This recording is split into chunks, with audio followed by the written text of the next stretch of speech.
هنوز هم که هنوزه سیاسیون حکم میکنن. اصل مدیریت از مافیاهای فضای سبز کرمان. خب امام جمعه میدونستن، مردم که نمیدونستن. فکرش هم نمی‌کردیم حالا علی‌رغمی که الان نمیخوام بگم چون برنامه چالشی هست الان میگم. مطمئنم تا 20 سال دیگه اصلا اینا نیاز به هیچ مواد غذایی ندارن. شما دورتون تموم شد یا برداشتن؟ ما بدنه مدیریتیمو اکثرا افراد مسن شدن. آقای رحمتی بیشتر به سمت چپگراها هست یا راستگرا؟ مهمان برنامه امروز ما جناب آقای مهندس عباس رحمتی، شهردار سابق منطقه 4 کرمان، رئیس سابق هیئت ورزش‌های همگانی و رئیس فعلی هیئت والیبال. آقای رحمتی خیلی خوش آمدید. ممنونم، متشکرم. سلام عرض می‌کنم خدمت شما. خیلی لطف کردین. خیلی خوشحالم که امروز در خدمت شما هستم. همچنین ما هم خیلی خوشحالیم و باعث خرسندیمونه که امروز در خدمت شماییم. بزرگوارید. باعث افتخار بنده است.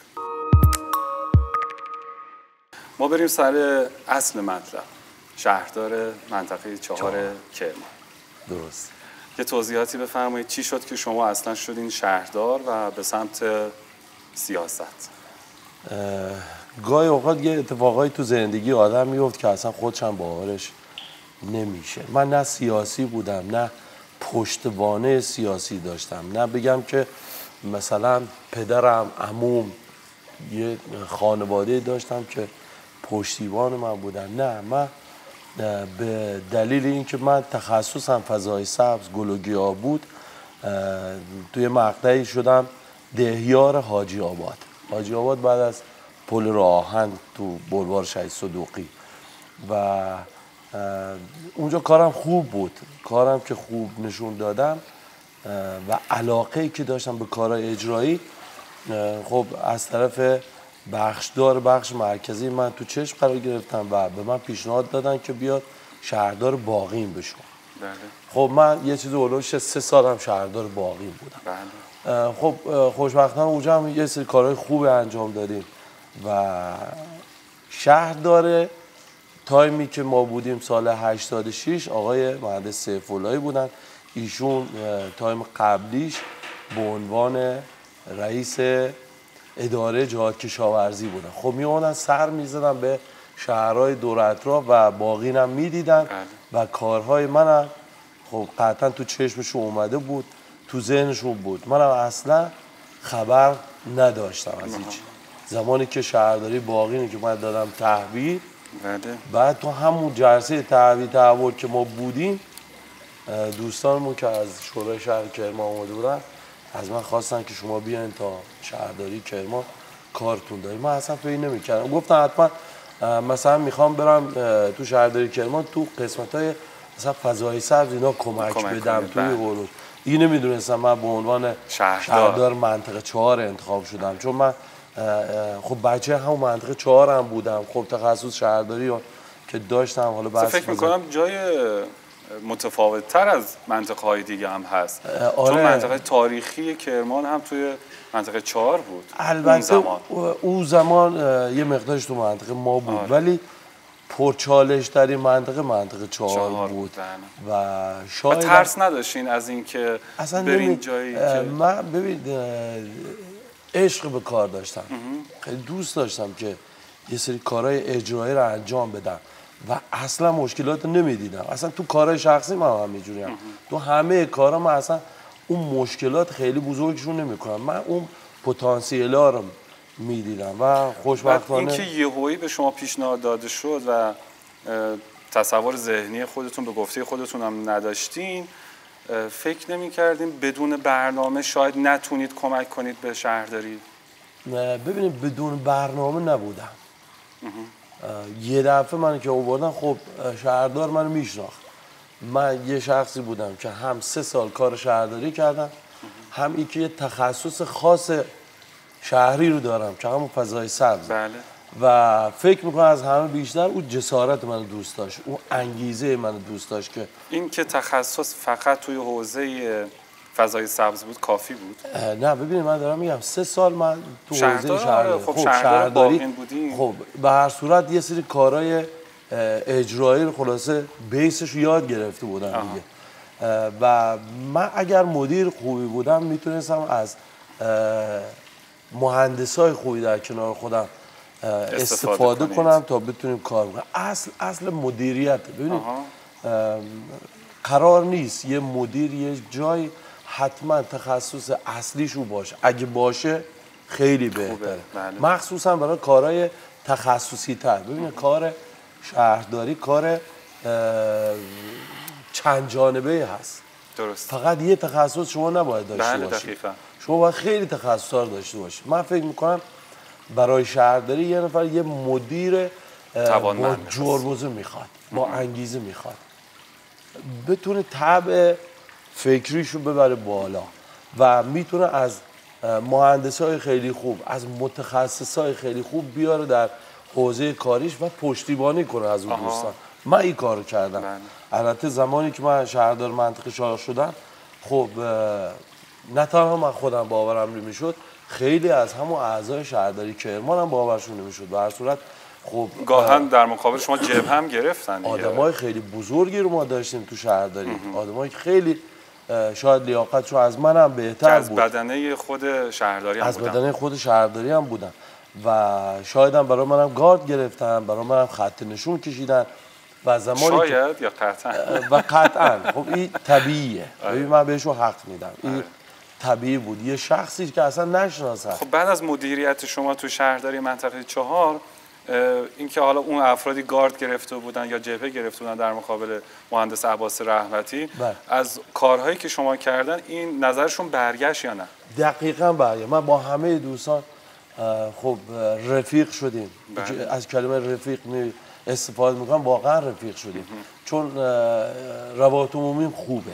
از هم مهمتر ببینید من کاسب بودم. کاسب یعنی یه شخصی که با مردم زیادی سر و کار داره، میتونه خیلی چیزا رو تعدیل کنه. زمانی که من شهردار شدم خیلی از نیروهای من مخصوصا معاونین من رفتن گفتن اینجا نمیتونن کار بکنن و من بودم و خود شهردار، ولی من یه عزم راسخ داشتم و گشتم نیروهای جوان رو انتخاب کردم. یادمه که معاونینی که من انتخاب کردم برای خودم خیلی جوان بودم ولی با انگیزه، دیگه هیچ فکر دیگه رو نداشتم. دوستا کار خوب شما فکر میکنم کردین. اطلاعاتی که ما داریم از فعالیت شما توی شهرداری منطقه 4 یکی فضای سبز جنگل قائم هست. بله درست. و یکی هم فضای سبز حوزه گنبد جبلیه. درست. یه چالشی هم بود دیگه، اینکه مردم اومدن جبهه گرفتن در مقابل این موضوع که چرا قبرستان رو شما دارید تخریب میکنید و فضای سبزش میکنید.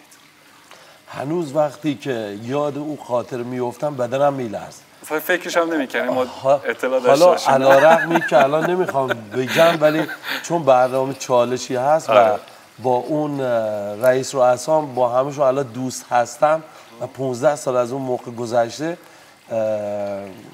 الان میگم. من اون موقع شهردار منطقه 4 بودم. حالا گنبد جبلی هم یه مقدارش تو محدوده ما بود. بعد جنگل قائم کلش مسئولیتش سپرده بودم به من به خاطری که تخصصم فضای سبز و خدا رو شکر میکنم من یه کارایی برای جنگل قائم کردن خیلی‌ها ندیدن و نمیدونن. خدا رو حالا الان میگم چه اتفاقی افتاد، بعد میریم سر گنبد جبلی.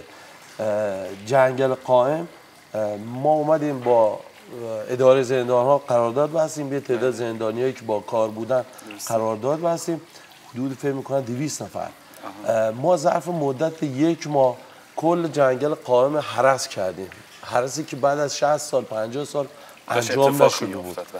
ما بالغ بر 20 تا کامیون تریلی یعنی از اصفهان کودهای حیوانی و کودهای شیمیایی، چیزایی که مربوط به گیاه بود برای تغذیه‌شون بود قاطی کردیم و اینا همه چالکود کردیم. یعنی کنار درخت اینا رو هیچ کس ندید، ولی من میدونم این درخت‌های جنگل قائم تا 20 سال دیگه هم نیاز به هیچ مواد غذایی ندارن. مسیر آبیاری‌های اینا خیلی مشکل بود. آب از بالا ول میشد همینجور میچرخید میومد پایین. ما این مسیرها رو درست کردیم. این 3 تا کاری که من برای جنگل قائم انجام دادم به غیر از کارهای جنبی که حالا بحث اون پله‌ها، بحث اون مثلا جاهای آبشارا، تفریحگاهی به غیر از اونا روشنایی جنگل و اینا، پارکش و این چیزا، این سه تا کار برای من مهمه، چون اصل جنگل قائم این درخت‌ها هستن که من مطمئنم تا 20 سال دیگه اصلا اینا نیاز به هیچ مواد غذایی ندارن. حالا این گنبد جبلیان تو محدوده ما بود، ورودی شهر بود، دورش قبرستان بود و خیلی منظره زشتی رو درست کرده بود. تصمیم گرفته شد. سوال قبلی رو دیگه بپرسم، شما چجوری پاسخ مردم رو دادین که آقا دارید قبرستون رو تخریب میکنید و اینکه دارید به آینده نگاه میکنید که ما الان داریم این فضای شیک و خوشگل رو میبینیم که تفریحگاه خیلی از مردم کرمان هم هست و حالا تلکابین هم که افتتاح شده اونجا و کارهایی که الان داره انجام میشه. میخواستم برسم به همینجا. از طریق شهرداری مرکز هماهنگی‌هایی شده بود. ببینید برای اینکه یه جایی قبرستان تبدیلش کنیم به فضای سبز، یه قانون هست که یه حداقل باید 30 سال از خدمت اون قبرها از آخرین شخصی که دفن شده گذشته باشه. بله. و قبرستان اینجا همین حالت داشت. ما بر اساس قانون رفتیم یک حکمی را از امام جمعه اون زمان که خدا رحمت کنه آقا جعفری بودن و خیلی کمک میکردن به مدیران، از ایشون حکمی گرفتیم که هیچ مشکلی نداره، شما میتونید اونجا رو تخریب کنید و این کار کنید. خب امام جمعه میدونستن، مردم که نمیدونستن. شهردار مرکز به من گفت صبح شنبه یه گریدر بگیر، ما حکم گرفتیم اینجا رو تصدیق کنیم و میخوایم خاکریزی کنیم و کار کنیم. گفتم باشه. منم مثل همیشه صبح شنبه گریدر رو امکانات آوردیم، شروع کردیم به تخریب. شروع کردیم به تخریب و صاف کردن. ساعتای 10:30 بود، دیدیم، من تو دفترم بودم، دیدم کلی مردم اومدن جلو شهرداری دارن داد میزنن، اصلا مثل که تظاهرات کردن اینجوری بود. ما رفتیم گفتن تو کی؟ گفته که بیا این کار بکن.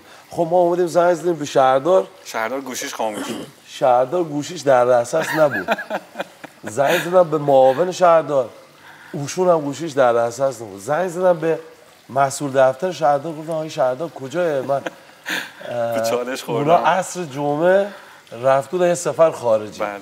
شهردار معاونینش چند تایی هست، فقط من بودم و خودم. آره. اون روز یه دفعه به خودم اومدم گفتم فلان کلا رفت سرت. یه کار سختی بود که الان اونا اونجا دارن میخندن و این کار تو باید جمعش کنی. خب به هر صورت کارو شروع کرده بودیم، باید هم میرفتیم جلو. من همه مردم دعوت کردم، بهشون گفتم ببینیم ما حکم گرفتیم از امام جمعه و اینجا هم میخوام این کار بکنیم.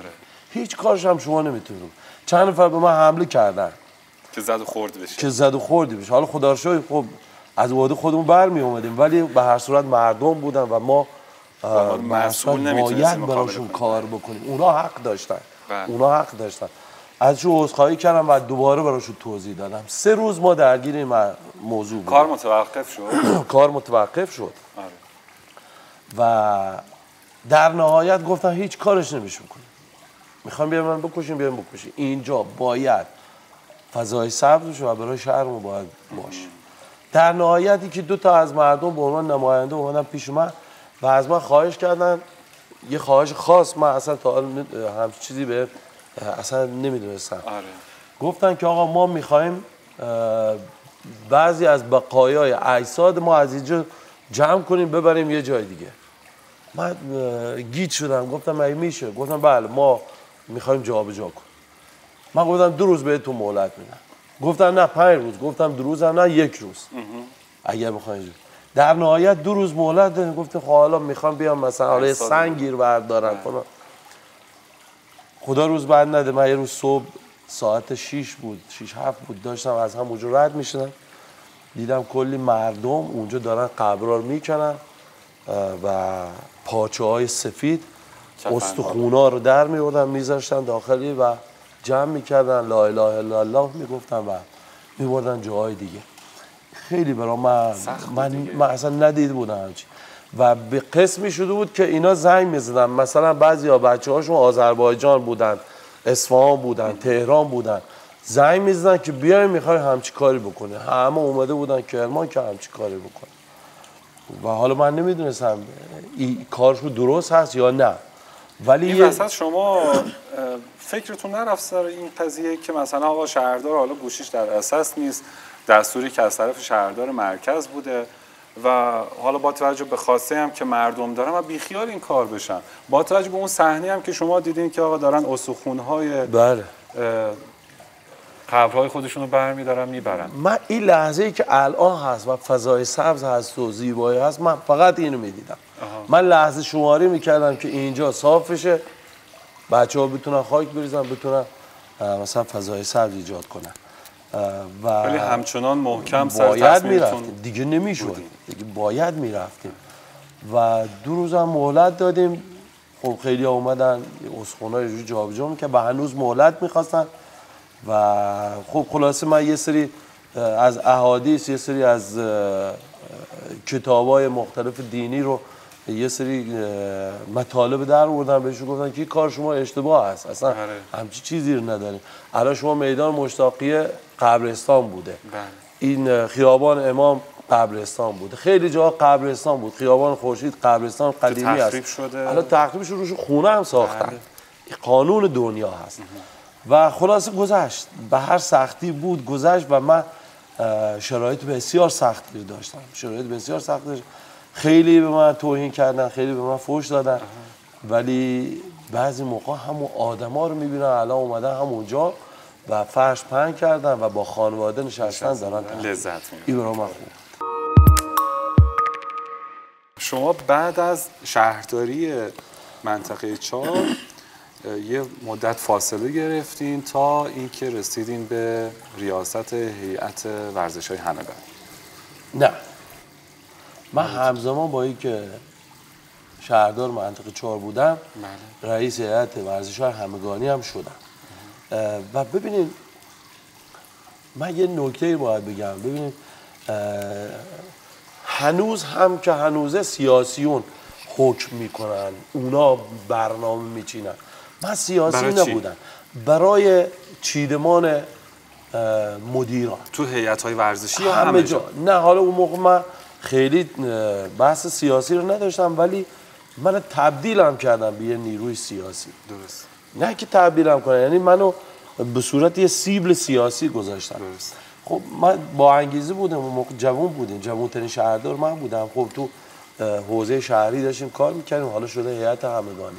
هیئت همگانی یه هیئت پرمخاطب، 20 تا انجمن زیر مجموعه‌اش، ورزش‌های صبحگاهی، ورزش پیاده روی، ورزش گردشگری، همشون زیر مجموعه، اینا هم زیر مجموعه ما بودن. خب من به عنوان یه رئیس هیئت بایستی اینا رو همه فعال میکردن. خب اینا هر کدوم فعال میشدن. اون توان و تمرکزی که شما داشتید میتونستید هم توی شهرداری بذارید هم توی هیئت همگانی. بس مدیریت خیلی مهمه. من یه دوستی داشتم که خدا رحمتش کنه، ایشون یکی از کارشناسای مجرب ورزشی بودن. ایشون از مثل سرچشمه آوردیم و به عنوان نایب رئیس گذاشتن. بله. کارا همه توسط ایشون انجام، ما نظارت میکردیم و پشتیبانی میکردیم. و کارهای خیلی خوبی شد. کارهایی شد که هنوزه بعد از 17 سال تو فدراسیون هنوز از اون کارهای ما میگن. آره. هیچ وقت نشده که در طول 1 سال ما 4 تا همایش پیاده روی پخش مستقیم شبکه 3 با آمار بالای 300,000 نفر بگیریم.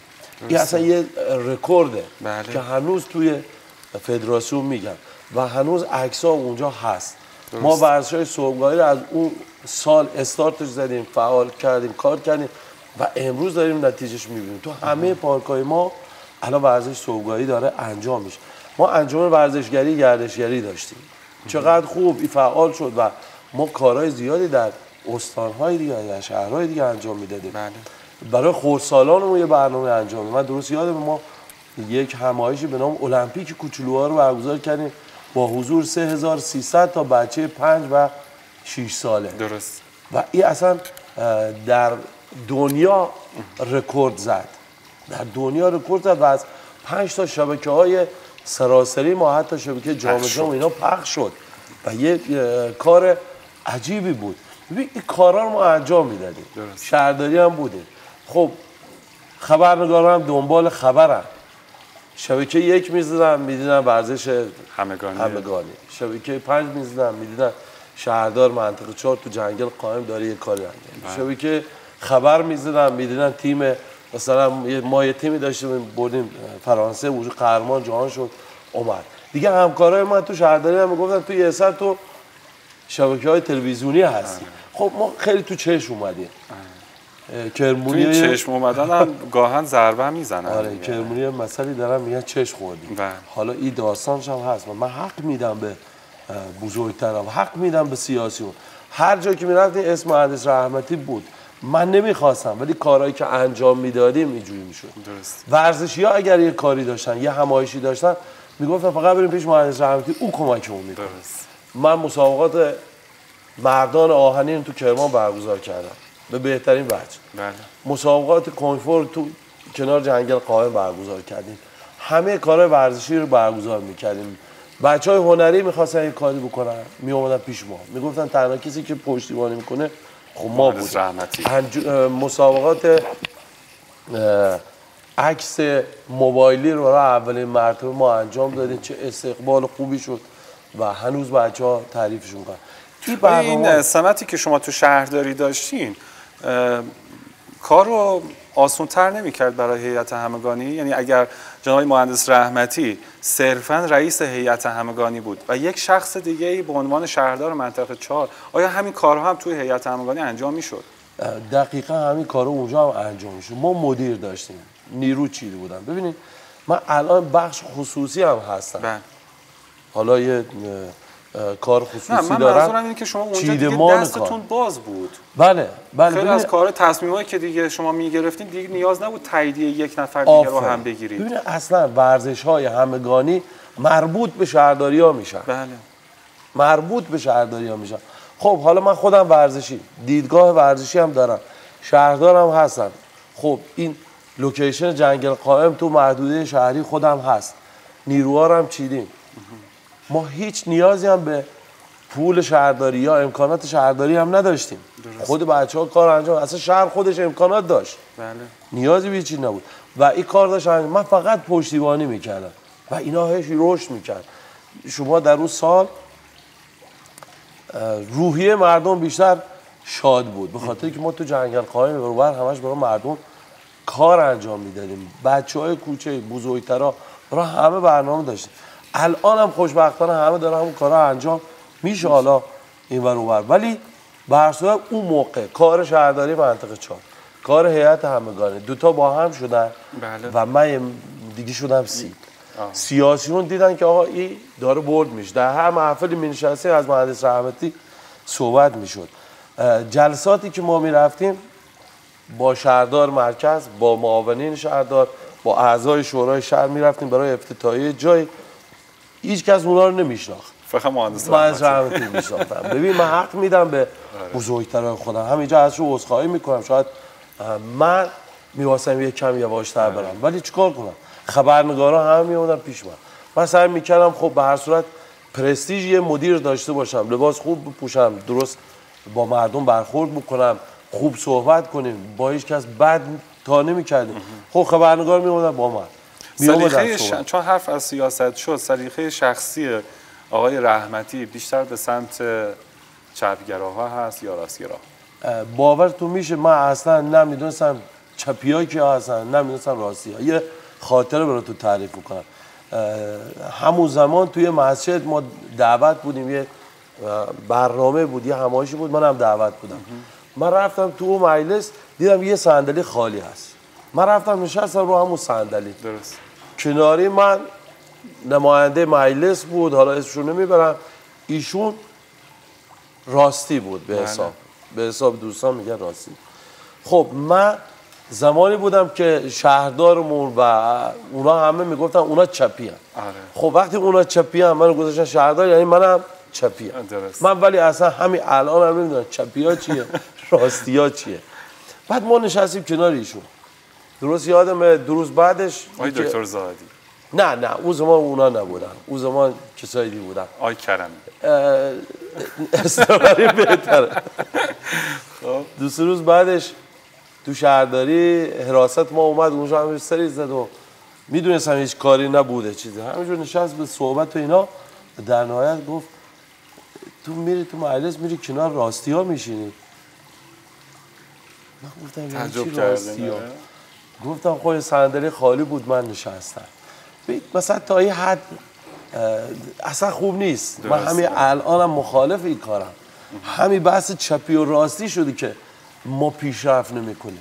درسته. آره. من یه جوونی هم، من لاسیکام داغه، من دارم فعالیت میکنم، از من استفاده کنین، از من بیشتر کار بکنین.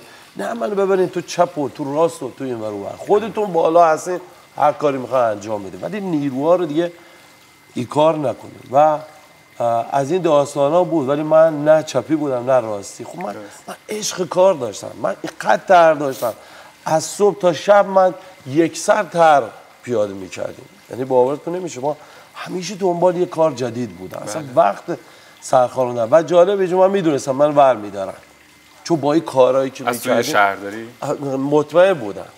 مطمئن بودم چون دورتون تموم شد یا برداشتن؟ منو برداشتن. خب دلیلش 3 سال شد. خب دیگه سیاسیون تو شورا فشار آوردن به شهردار مرکز. شهردار بعدش من خواست، گفت من تحت فشارم و آقای فلانی و آقای فلانی از شورای شهر و فلانی ها از جای دیگه به من فشار آوردن توی چند وقتی از شهرداری، از به حساب شهردار بودن بیا بیرون. و یه پست خیلی سخیف تو شهرداری برای من گذاشته. حالا تو فعلا اونجا باش. چی بود پستتون؟ خیلی بد بود. چی بود؟ فرض کنید تو مثلا معدن زباله باشی، مثلا اوج ناظر باشی، مثلا فرض کنید. و من همون روز گفتم ببینید من توی بازوم شغل دارم، اصلا این نیازی به کار اداری ندارم، برمیگردم و انشالله یه روزی باید به عنوان کارآفرین برتر باشم که بهشون ثابت شد. 2 سال بعدش بود. من تالار رستوران زده بودم، کارام راه انداختم. 2 سال و نیم بعد بود. یه رفت دیدم یک خبرنگار، یه روزنامه‌نگار اومدن تو دفتر ما. بعد گفتم ما از مؤسسه کارآفرینان ناب هستیم. درسته. ما می‌خوایم با شما یه مسابقه بکنیم تو این مجله‌مون بذاریم. گفتم باشه. همین داشتم فکر می‌کردم یه دفعه یاد و حرفم که 2 سال و نیم پیش زده بودم. گفتم اتفاقا من هستم و جلد پشت صفحه‌ام من می‌خوام. بله. گفتم من باید یه پیامی به یه نفر بدم و به عنوان کارآفرین ناب بودم و یه 2-3 تا از همون مجله‌ها رو گذاشتم تو پاکت و فرستادم برای همون مدیرانی که اصرار داشتن شما دیگه نباشید. گفتم من میرم بیرون کارو انجام میدم و خوشبختانه الان بیرون هستیم و داریم کارهای اجرایی بیرون. بعد از رئیس هیئت همگانی که سال 91 دیگه تمام شد. بله. سال 1402 شما شدین رئیس هیئت والیبال. بله بله. از والیبال بگیم چه سابقه‌ای داشتین؟ ببینید من یه 10 سالی اصلا من میدونم که شما توی زمان جوانیتون دوچرخه سوار بودین. ببینید قدیما کسی نبود ما رو راهنمایی کنه. الان نگاه کنی همه بچهای دهه 50 همه ورزش‌ها رو بلدن. درسته. من همه رشته‌های ورزشی رو بلدم. از شنا بگیرین، از تنیس بگیرین، از همه چی. به صورت حرفه‌ای؟ نه خلاصه در حد خودمون بلدیم. ولی اون زمان خب ما چند تا دوستان بودن تو کلاسمون اینا دوچرخ سوار بودن. ما هم تمایل پیدا کردیم بریم دوچرخ سواری. البته قبلش من بوکسور بودم. من تیم جوانان بوکس کرمانم بودم، مسابقاتم رفتم، ولی چون بوکس نمیتونستیم خوب کار بکنیم و مادرم مخالف بود، چون همیشه بعد از تمرینام میومد حوله‌های منو میشست میدید خون داخلشون اینا. بله. خب مشکل داشتیم. ایشون مخالف بود و من اون ورزش گذاشتم کنار. آره دوستام دوچرخه سوار بودیم، اونم دوچرخه سواری. من سال 69 عضو تیم ملی دوچرخه سواری جوانان شدم. یا عضو تیم کرمان هم بودیم؟ عضو تیم کرمان هم بودم. بله. دیگه بعد از اون دیگه دانشگاه قبول شدیم و درگیر کار دانشگاه شدم. خب خرج تحصیل باید میدادیم، خب مجبور شدم که یه مغازه گل فروشی هم بزنیم. دیگه رفتیم درگیر کار شدیم و وقتی کار داشتیم و خلاصه چی بودیم دیگه ازدواج هم کردیم. دیگه از بحث حرفه‌ای اومدیم بیرون. ولی هنوز من ورزش میکنم، ورزش بدنسازی هست. خب والیبال چی شد؟ ببینید من با بچهای والیبال کار میکردم از قدیم. من از قبل اینکه شهرداری برم من یه مغازه گل فروشی داشتم، کارم هم خوب بود. بله. کارم هم خوب بود. من همون موقع هم یه باشگاه ورزشی داشتم، یه تیم فوتسال داشتم، یه تیم والیبال داشتم. این دوتا رو به صورت حرفه‌ای کمکشون میدادم. یعنی شما حساب کنید 25 سال پیش 24 سال پیش من یه باشگاه ورزشی داشتم به نام پیوند و من مربی که میگرفتم حقوق میدادمش، بازیکن حقوق میدادن، پزشک بالا سر تیم من بود و یکی از همکارای شما هم اینجا الان به من گفت که من گفتن که من اون زمان عضو تیم فوتسال شما بودم. آره ما خیلی توی حوزه کار میکردیم. والیبال هم با بچهای والیبالی بودم، والیبال انجام. مثلا الان آقای محمدپور که دبیر هیئت والیبال استان هستن، ایشون یکی از بازیکن‌های بنده بودن که در کنار هم بودیم.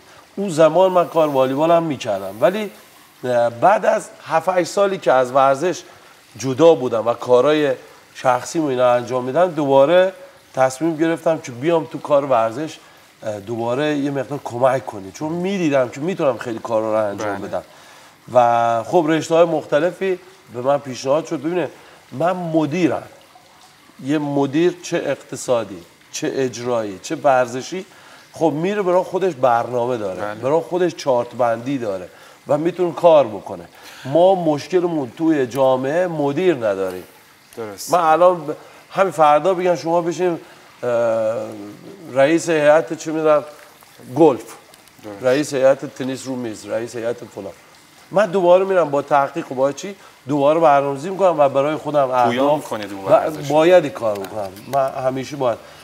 هیئت والیبال کرمان هفته گذشته به عنوان یکی از هیئت‌های برتر، ما 52 تا هیئت داریم شهرستان کرمان، ما جزء 5 رشته 5 هیئت برتر شهرستان مشخص بعضی افراد هستن، حالا من جسارت توهین نمی‌کنم به شما، میگن که میرن به سمت هیئت‌های ورزشی که دوباره برگردن به شغل‌های دولتی که حالا سمت‌های مدیریتی که تو دولت بهشون میدن. درست. حالا تو سطح استان یا شهرستان. هدف شما این بود؟ به هیچ عنوان. من الان دارم عجیب من خرج میکنم. نیازی هم دیگه به کار دولتی ندارم. ببینید من از زمانی که رفتم شهردار شدم، من خودم کلی کار شخصی داشتم. من 2-3 تا از کارام اصلا تعطیل کردم. من خیلی ضرر کردم تو حوزه کارهای شخصی خودم. زمانی که رفتم تو کار دولتی خیلی ضرر کردم. بله. و دوباره بعدش برگشتم، دوباره از صفر دوباره شروع کردیم و احیا کردیم.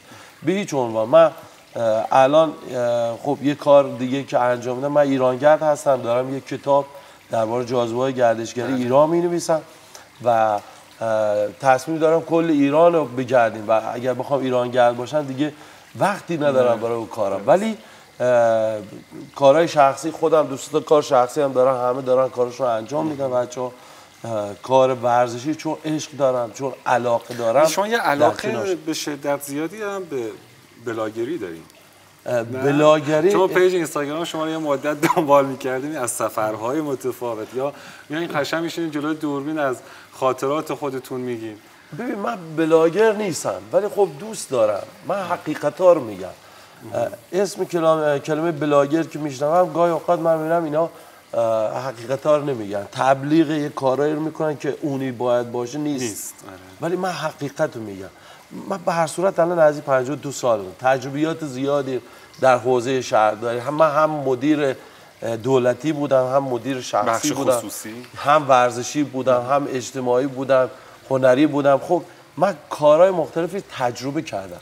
حالا دوست دارم وقتی که البته این داستان اولش قرار نبود اینجوری بشه، ما یه چند تا پست که گذاشتیم ببینید چقدر مردم استقبال میکنن و وقتی استوریال میذاشتم بله تصمیم گرفتم ادامه بدم و اینقدر ریاکشن‌های مثبت به من میدن. مثلا من یه سفر که میرم شاید مثلا 5 روز 6 روزی سفر من طول میکشه، من هر جا که میرم در مورد هر چی که تجربه دارم تجربیاتم خب به نمایش میذارم، مردم هم استفاده میکنن، اونا هم دوست دارن و بعد میام میبینم خدایا مثلا صدها کامنت مثبت و خدا به خیر برام من گذاشته. یه دلیلی که من خب به هر صورت گردشگری رو دوست داشتم و میخواستم برم به حساب این کتابه رو درست کنم، من دیگه دنبال کتاب خطی و کتاب کاغذی و اینا نبودم، چون کتابا همه میرن تو کتابخونه ها خاک میخورن دیگه. این پیشرفت کرده، من رفتم دنبال یک، گفتم من باید برم به سمت یه سایت، برم به سمت یه کتاب دیجیتال، مردم ببینن، همراهی کنن و وقتی سفرها رو یکی یکی میرفتم، چون من تاریخ هم خیلی علاقه دارم، کتاب تاریخ خیلی میخونم، وقتی که از همه چی میگم، خب من تو کار گل و گیاه هستم، تاریخ دوست دارم، ورزشی‌ها رو دوست دارم، خب جای گردشگری هم داریم میریم، خب این خودش 5 6 تا پیس خوب داره. اینا همه شما گلخونه هم دارید. بله. و به شدت هم معروفه، حالا بزرگوار حالا تو کار کرمان شناخته شده است و تخصص تحصیلی خودتون من فوق لیسانس گیاه زینتی. یه صحبتی در مورد شما داره میشه، این که میگن مهندس رحمتی یکی از مافیاهای فضای سبز کرمانه.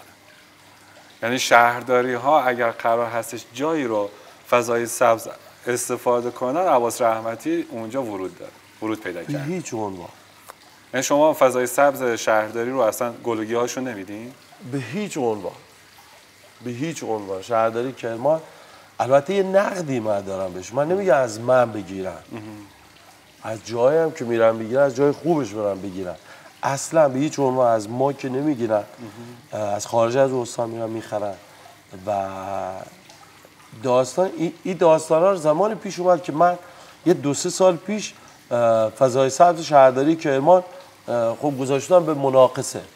شرکت‌های اصفهانی و شرکت‌های تهرانی و شرکت‌های مختلف اومده بودن پیمانکار فضای سبز شهرداری کرمان. تو مناقصه شرکت کردن. بله، از سال‌های قبل بودن. و ما می‌دیدیم که اونا چقدر دارن خرابکاری میکنن. چند جا نشسته بود بچه‌ها گفتن چرا شرکت‌های کرمانی نمیان وسط؟ شما عرضه ندارین. و ما بهمون برخورد. ما هم با شرکتمون رفتیم شرکت کردیم، با کمترین قیمت تو مناقصه ها شرکت کردیم و یه چیزی اولش 60% از پارک‌های شهر کرمان نگهداریش به عهده ما بود. به اذعان خیلی از دوستانی که هنوز در فضای سبز هستن بریم بپرسیم بهترین زمانی که مربوط به نگهداری فضای سبز شهر بود زمان دوران ما بود. خب بعد از ما دوباره خب شهردار که عوض شد، دیدگاه شهردار بعد دیگه از شرکت‌های فضای سبز رفت کنار، دوباره دادن به بخش همون سازمان همیاری‌های خودشون و متاسفانه امروز مردم از من توقع دارن. متاسفانه امروز حال فضای سبز شهرمون به هیچ عنوان خوب نیست. حال فضای سبز به هیچ عنوان خوب نیست. خیلی وقتا رفتن بهش گفتن کاش ما میتونستیم با کمک مردم بیایم به داد. شما الان طرح و ایده‌ای داریم برای فضای سبز؟ 1000 تا. خب هیچ وقت شده ارائه بدین؟ 100 بار گفتم ولی هیچ کس نمیاد.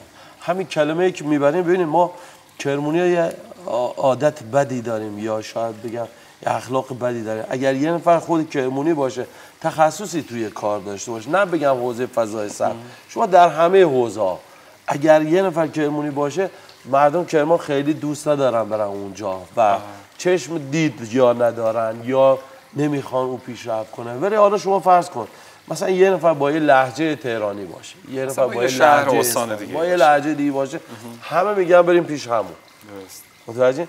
و 1000 تا طرح برای من میخوام شما ارائه دادین، چی شد نتیجه؟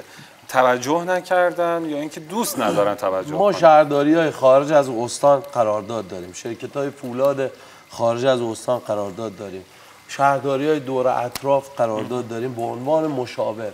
میتونن دوستان برن بپرسن که ببین از زمانی که ما مشاوره دادیم حداقل چقدر به نفعشون از لحاظ مالی شده.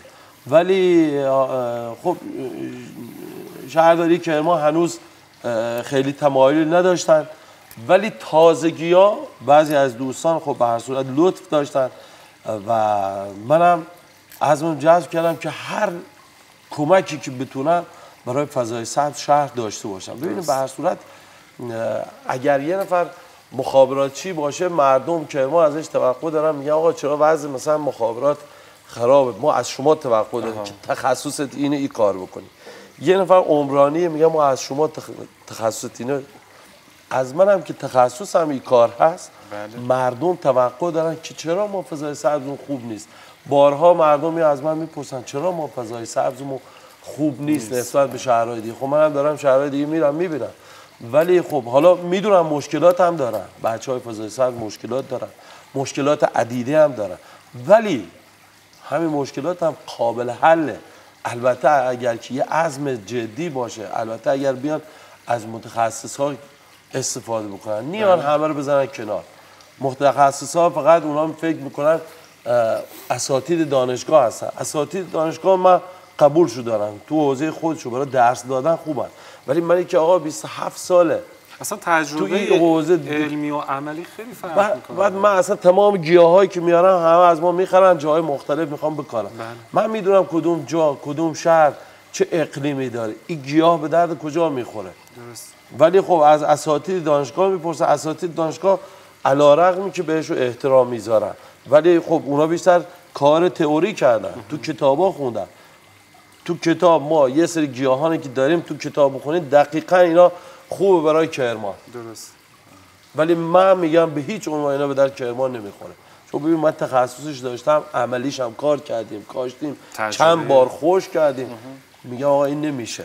این به خاطر اون تجربه است. تجربه خیلی مهمه. جناب مهندس رحمتی، تا الان با تجربه کارهای اقتصادی هم که شما برای زندگی شخصی خودتون انجام دادین به مشکل مالی برخوردین؟ خیلی میشه نشه. هیچ کاسبی نیست که به مشکل مالی بر نخوره. مهندس رحمتی گلخونه داره، تالار داره، تالار پذیرایی داره، در کنارش کارهای اقتصادی دیگه‌ای که داره انجام میده. یه زمان بود که شما به مشکل مالی هات خوردین. بله. ببینیم من اول یه انتقادی بکنم به این بچه‌هایی که کلاس‌های موفقیت دارن برگزار میکنن. همیشه بهشون گفتن اینقدر رویا پروری نکنی، اینقدر رویا سازی برای جالبه. من پیج اینستاگرام شما رو داشتم بررسی میکردم، یکی از عکسای پیج شما با یکی از اساتید همین دوره ها بود. خب ایشون خوبه، ببینید این دوستان ما خوبن ولی باید ما بهشون بگیم. و وقتی اعتقاد ندارید چرا عکس گذاشتید؟ نه، اعتقاد به خودشون دارم، به حرفاشون ندارم. من حرفاشون هیچ جا نگذاشتم. میان رویا پردازی میکنن، جوونا میان وارد کار میشن، رویایی میشن، بعد میخورن زمین. یه روز بلا سر شما اومد؟ ببینید بله، ببینید کاسبی هیچ وقت نشون نمیده، مخصوصا با این اقتصادی که ما داریم که هیچ ثباتی نداره. سال 98 سال 98 من 2 تا تالار رستوران توی شهر داشتم. یکی تو بلوار جمهوری بود، یکی جو گلخونه‌های خودم بودن. من اون زمان 115 نفر کارگر بیمه شده داشتم. درست. خب یه دفعه خوردیم به کرونا. بله. کرونا اومد از عید 98، یعنی از اون تایم 99 تعطیل شد همه چی. گفتن همه چی تعطیل بشه. تنها صنفایی که 2 سال تعطیل موندن و آخرین دفعه اینا راه افتادن صرف تالار رستوران بود. ما شکست خوردم. اون سال ما ورشکست شدیم. 2 تا کار با هم یه دفعه صفر. خب چی شد و چه انگیزه‌ای داشتین دوباره سر پا شدیم؟ من زمانی که قرنطینه بودن همه، خب همه باید تو خونه هاشون باشن. من با خودم فکر کردم و در نهایت ببخشید من صحبت شما رو قطع میکنم. اینکه من متوجه شدم همه اطرافیان شما هم تو اون زمانی که شما ورشکست شدین شما رو رها کردن. این قانونشه. کرمونی ها میگن یه دیواری که میل به ریختن داره همه میان یه پا هم میزنن. این داستان ها باید باشه. اون کاسبای بزرگ بریم پای داستانشو بشینین، پای زندگی نامشو بشینین، همه این تعریف میکنن. یه روز یکی از همین دوستامون که کلاس‌های موفقیت برگزار میکرد تو هم تالار ما بود، از منم خواهش کرد و خیلی راحت دعوت میکنه از آقای مهندس رحمتی کارآفرین نمونه بیا تعریف کنه از کاراش و فلان. من گفتن نذار من بیام. گفت نه باید بیا تعریف. خب من رفتم اونجا گفتم ببین دوست من حرفاش خوبه ولی مواظب باشین رویایی نشین. من اومدم یه مثال براش زدم. گفتم این اصلا تو خیلی جا پخش شده. میگم مثلا یه شخصیت خیلی پولداری مثل آقای مثلا فرض کن بیل گیتس، ایشون رو دعوت کردن توی همایش 1000 نفری. 1000 نفر آدم نشسته بودن که آقای بیل گیتس بیا اونجا و تعریف کنه از زندگیش و اینا هم یاد بگیرن، اینا هم به حساب ثروتمند بشن. درست. آقای بیل گیتس رفت بالا گفت کدوماتون میخواد زندگیتون مثل زندگی من باشه و مثل من بشه، به این ثروت برسه. همه دستشون گرفتن بالا. گفت نه اجازه بدین من اول سرگذشت خودم تعریف کنم بعد تصمیم بگیریم، بعد از تو میپرسن. اومد سرنوشت زندگی خودش تعریف کرد، گفت که من در فلان روز اینجور شدم ورشکست شدم. ایشون 18 مرتبه ورشکست شده بود، پول داروی درمان بچه‌شو نداشته بود، بچه‌ش فوت میکنه، خانمش ازش طلاق میگیره، بارها زندان افتاده بود، بارها خورده بود زمین و دفعه 19 بلند شده بود. این داستان زندگیش وقتی تعریف کرد گفت حالا کدومی که تو میخوای این روال انجام بدی تا بشی مثل من؟ هیچ کس دستش بالا نگیره. تمام این کسایی که خودشون رو پا خودشون بلند شدن، برین ازشون بپرسین، داستانهای زندگیشون رو بپرسین، همه اینا رو تعریف میکنن.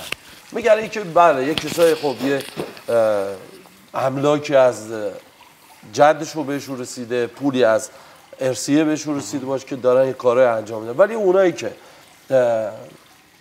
با دست خالی بلند میشن، اینا بریم بشین پای داستانهای زندگیشون. من به همین دوستان گفتم شما یه سری جلساتی بزنید، این دوستانی که این حالتی بودن اینا بیان صحبت کنن و از تجارب شما بپرسین که آقا من بعد از او چیکار کردم که دوباره تونستم بعد از 6-7 سال دوباره امروز مثلا 77 نفر نیروی بیمه شده داشته باشم. چیکار کردیم؟ مثلا انگیزتون چی بود؟ چجوری پا شدید؟ خب ببین انگیزه که خب به هر صورت آدم باید بلند شه، دوباره منم بچه دارم، منم زندگی دارم، منم کار دارم، منم باید 1000 تا کار بکنم. من زمانی که کرونا اومد و قرنطینه شدیم،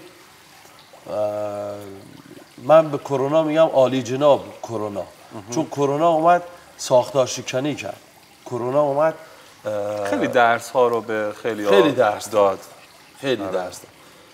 من همیشه صحبت این بود، میگفتم مردم اگر لباس نخرن، اگر ماشین نخرن، اگر سفر نرن، به خورد خوراکشون اهمیت میدن. غذا هیچ وقت تموم نمیشه.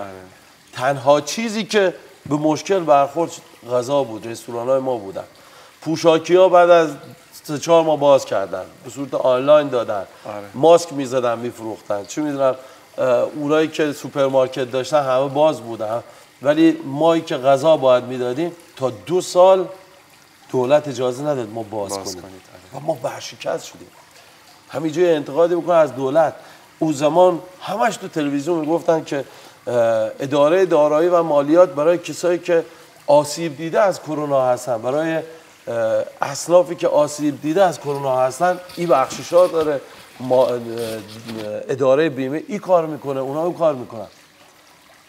من یکی از اون کسایی هستم که آسیب دیده بودم، به هیچ عنوان نه تنها به من کمک نکردم بلکه فشار بیشتری هم آوردن. فشار چی آوردن؟ خب فشار اداره بیمه. خب ما اون تایم ما تعطیل شدیم، ما ورشکست شدیم، آقا 2 تا مجموع داشتیم تعطیل شدیم، ما همین کارگران و همین نیروان باید کار بکنن. اداره بیمه جرائم سنگین برای ما بست. من این که میگم جرائم سنگین برای ما بست، حکم گرفت برای ما. نیروهای کاری که ما داشتیم خب برسا اینا همه رفتن شکایت کردن. اداره کار فقط پشتیبان نیروهای کارگری بود، اصلا ما رو ندید و همش حکم به عهده اونا میگذاشت بدون مدارک. اصلا حرف ما رو قبول نکرد. من به شدت مخالف اداره کار هستم، چون اداره کار باعث بیکاری افراد میشه. این کلمه رو من میگم، خیلی از کسایی که کارآفرین اونا میگم. اداره کار تو باید بیا پشتیبان من باشی که من بتونم یه شغلی رو ایجاد کنم، کارگرها بیان کار بکنن. حالا ما رفتیم یه شغلی ایجاد کردیم با 1000 زحمت، تو این اقتصادی که بی ثبات هست اومدیم یه کار رو شروع کردیم. 50 تا نیرو گرفتن، اینا رو دارن حالا ساماندهی میکنن. حالا 2 تا نیرو آقا اومد تخصصی یا غیر تخصصی یا خودشون اومدن پیش ما، آقا اینا بعضی از نیروها هستن یا ما نمیخوایم بیمه بشیم، بعضی از نیروها هستن میام همه چی فقط هر چی حرف کارگر زد فقط همون قبول میکنن. من این که به هر صورت مدارک میبرم همین چی میگم نه، قانون دست ما رو بسته، ما باید اونا. اون سال 98 99 همین کارگرا بعضیاش که حقشون نبود، حالا من خیلیش حقشون بود که ما پرداختیم، ولی بعضی اصلا حقشون نبود. کارگری که 7 سال پیش از پیش من رفته بود، اونم اومد رفت شکایت کرد، اونم 5 میلیون تومان پول از دلیلتون چیه که میگین اداره کار باعث بیکاری؟ از خودشون بپرسیم میگن ما شهروندتونیم، قوانین دستمال ما رو بسته. ببین الان شما تو تلویزیون نگاه میکنید میبینید یه کارخونه وام دادن، مثلا فرض میگیریم 50 میلیارد تومان وام دادن، اینجا 5 نفر اشتغال زایی شده. درست. یعنی میان میگه آقا ما بانک فلانجا 5 میلیارد 50 میلیارد تومان وام دادیم، این آقا اومده کارخونه زد 5 نفر به اشتغال گرفت. من نه از شما وام گرفتم نه هیچی گرفتم، 50 نفر مشغول به کار کردن، همه کاربراشو دارن میکنن، همه اینا بیمه کردم، حالا 4 رو ایور اوورد. شما باید به من بیاین دنبال من که آقا یه همچین کاری شما داری انجام میدید. و کسایی رو من بردم سر کار که همه سرپرست خانوار هستن، اینا نمیتونن برن تو کارخونه کار بکنن، اینا سرپرست خانوار هم که اومدن پیش ما کار کردن. من اصلا منکر حق کارگر نیستم، کارگر حقش رو باید بگیره، ما هم باید باشیم، ولی من میگم اداره کار راهکار بده به ما، نه که تون تو حکم بدیم بگی این کار کنه اون کار بکنه، راهکار بدیم بعدا. حالا اونا میگن ما قوانینمون مشکل داره، درست. متوجه؟ ولی من اینکه گفتم عالی جناب کرونا به من این درس داد. یه ضرب المثلی هم هست میگن که تمام تخم مرغ‌ها داخل یه سبد نذار. من تمام کارم بردم تو حوزه غذا و یه دفعه خوردیم زمین. بله. ولی بعد از اون اومدیم چند تا کار داریم انجام میدیم، کارهایی که تخصص داشتیم، کارهای خودمون داریم انجام میدیم و با هم زنجیروار دادیمشو به دست همدیگه بتونیم کار بکنیم. بسیار عالی. شما یه انتقادی هم دارین نسبت به اعضای شورای شهر فعلی. ببین من نه تنها به اعضای شورای شهر، به بحث مدیریت شهری، به بحث اصلا به بحث مدیریت تو کلان کشور. ببینید ما همه چی داریم، ما همه منابع داریم، همه اونم میدونیم، یعنی نمیخوام بگیم آقا ما چی داریم چی نداریم. ایران عزیز ما غنی ترین کشور دنیا هست، ولی چرا ما باید وضعمون باشه؟ یه جا داره ایراد داره، ایراد ما فقط مدیریت. فکر میکنید که الان در حال حاضر مدیران استانی کرمان موفق نیستن؟ ببینید من به هیچ کدومشو جسارتی نمیکنم، ولی بله من انتقاد دارم به خیلی از مدیران، چه مدیران الان چه مدیران قبلی. من الان کار اداری ندارم، ترسی هم از هیچ کس ندارم، من کار خودم دارم انجام میدم. شاید دوباره بیان یه جای چوب لا چرخ من بزنن، شاید دوباره یه جای بیان یه گیری به کارهای من بدن که از این داستانا من خیلی داشتم. درست. از این داستانا من خیلی داشتم، ولی دیگه آب از سر ما گذشته. ما بدنه مدیریتیمون اکثرا افراد مسن شدن، به جوونا اصلا بها نمیدن. جوونی هم میارن فکر میکنن این باید مثل خودشون فکر کنه، بابا این جوون اومده انگیزه داره، بذارین یک کم کار کن، تفویض اختیار کنه، حتی اگر به غلط. خب شما الان انتقاد دارید به مدیران کرمان. بله. بعد ما چند وقت دیگه انتخابات شورای شهر رو داریم. ببینید مهندس عباس رحمتی ثبت نام نمیکنه به هیچ عنوان. وقتی انتقاد داره و میبینه که خودش توانایی بله. مدیریت رو داره، چرا ثبت نام نمیکنه؟ ببین شما اول صحبتات تو یه صحبتی از سیاسی بودن کارا کردیم.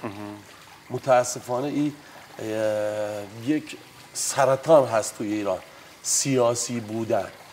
یعنی جناح بندی ها و جناح همدیگر رو میزنن. ببین ما تو همه کشورها جناح های سیاسی داریم، هدفشون با هم اینه که با هم پیشرفت اون کشور رو انجام بدن، ولی ما متاسفانه تو کشورمون نه، ما جناح های سیاسی فقط همدیگر رو میزنن، فقط همدیگر رو میزنن. شما نگاه کنه از رئیس جمهورامو همین الان شما نگاه کنه همدیگر رو دارن میزنن، قبل هم همینجور، بعدش هم همینجور. بعد دوباره خب مدیرانی میارن، به محض اینکه یه مدیر اومد این میدونه، یه رئیس جمهور اومد آقا اینا میدونه آقا ما دیگه رفتنی هست. خب این چه جور مدیر است؟ چه جوری میتونست برنامه‌ریزی بکنه؟ متوجه؟ بله. و حالا میان یه مدیرای میذارن فکر میکنیم قطع و رجاله. یه مدیرای میذارن که خدا میدونه گاهی اوقات میریم توی جلسات اینا اصلا طرف نمیتونه حرف بزنه، از یه کلماتی داره استفاده میکنه که اصلا شاید یه بچه دهه 80 خیلی خوشگل‌تر صحبت میکنه. ببین یه مدیر یه جا میخواد بذارنش، اول یه سری چیزای آموزشش بدیم، یه سری کارهایی بهش یاد بدیم. ما والا گاهی اوقات خنده هم میگیره، گاهی اوقات گریه هم میگیره. گریه از این باید که ما که گذشت، ولی بچه‌های ما باید بیان زندگی کنن.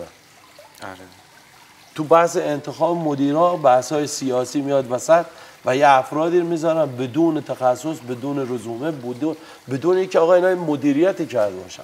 خب این میشه که نیروهای زیر دستشون هم سوار سر اونا میشن، نیروهای دورشون کار نمیکنن. یه خاطره میگم از یکی از دوستان زمان کرونا، ایشون مدیری که از ادارات کرمان بود، کرونا گرفت، دوست بودیم با هم تو سفر بودیم، کرونا گرفت اومد، همش میگه خدا نمیدونم چی کار بکنم، این اداره الان تعطیل بشه، من الان باید یه هفته 10 روز 15 روز نباشم، چی کار بکنیم که همه حیرون میشن. 2 ماه نبود، بعد از 2 ماه رفت سر کارش، گفت فلانی اصلا هیچ اتفاقی نیفتاد، یعنی ما که نبودیم خیلی راحت‌تر، مردم خیلی راحت‌تر کارشون رو انجام دادن. این خیلی حرف درد داره. بله. یعنی یه موقع می‌بینیم بعضی از ادارات، بعضی از مدیرات بیشتر مخل کارن تا اینکه بخوان کاری رو انجام بدن. البته بعضی مدیران خیلی خوب هم داریم، خیلی خوب فعالیت میکنن. حالا دیگه شانسشون، دیدگاهشون به اون دیدگاه بوده، خب اینا خوب بودن.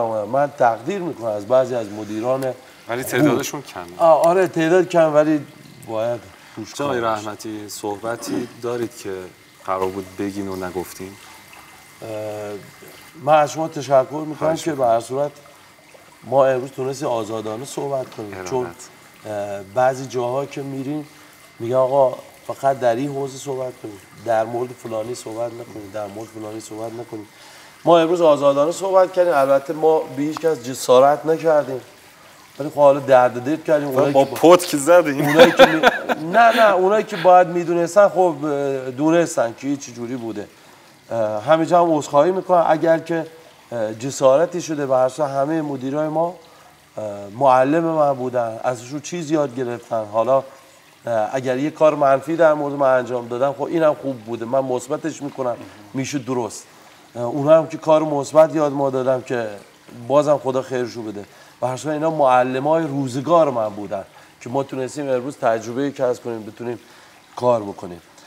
فقط یه چیزی بهتون بگم، کرمان ما، استان کرمان ما یک کشور برای خودش بی‌نظیره.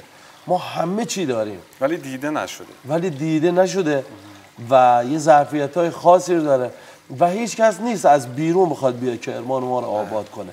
کرمان ما رو ما خودمون باید آباد بکنیم، جوانای خودمون باید آباد کنه. من خواهش میکنم از مدیران، از سیاسیون، دست از لجاجت بردارن، بذارن بچه‌ها بیان بالا، بذارن جوونا بیان بالا با انگیزه‌های خوب، بذارن بیا همینا کار بکنن. هنوز که هنوز این لجاجت خدا کنه یه اتفاق بیفته. ما با توجه به همه عوامل پشت صحنه که امروز افتخار داشتیم در خدمت شما باشیم، یه هدیه به عنوان یادگار برای شما داریم.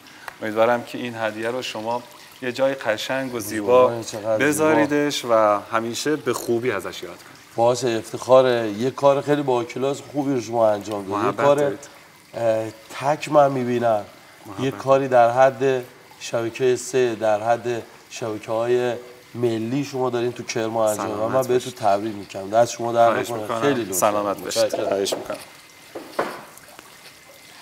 خدمت شما. دست شما در نکنه. خیلی لطفا. ممنونم که امروز تو برنامه حضور داشتید. دست شما در نکنه.